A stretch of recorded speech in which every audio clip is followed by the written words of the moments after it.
নমস্কার, কেমন আছেন? আশা করছি আপনারা ভালো আছেন। rpcook.blog-এ আপনাদের স্বাগত। আজ কৌশিকী অমাবস্যা, সেই উপলক্ষে আমাদের মন্দিরে যথারীতি পুজোর আয়োজন চলছে।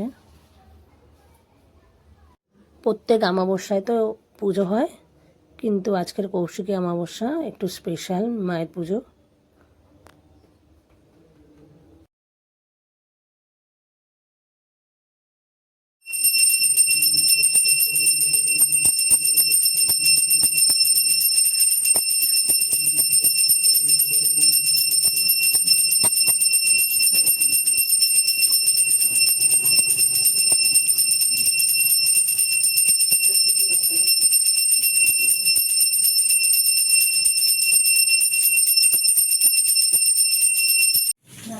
ঘড়িতে এখন প্রায় 7টা বাজে, 7টা বাজে 10 মিনিট বাকি।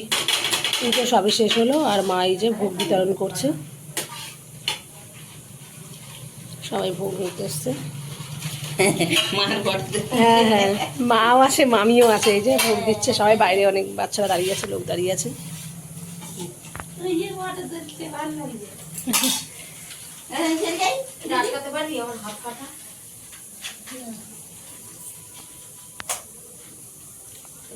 তো চলুন আমরা একটু ভোগ প্রসাদ খাই। পুজো কমপ্লিট হয়ে গেছে, আর মা সবাইকে প্রসাদ দিচ্ছে, আমাকেও প্রসাদ দিয়ে দিয়েছে। এই প্রসাদটা আমি বাড়ি নিয়ে যাবো আর খাবো। পুজো কমপ্লিট হয়ে গেছে, মা সবাইকে ভোগ দিচ্ছে, আমাকেও ভোগ দিয়ে দিয়েছে। এই ভোগটা এবার আমি খাবো, এটা মায়ের ভোগ। কি টেস্টি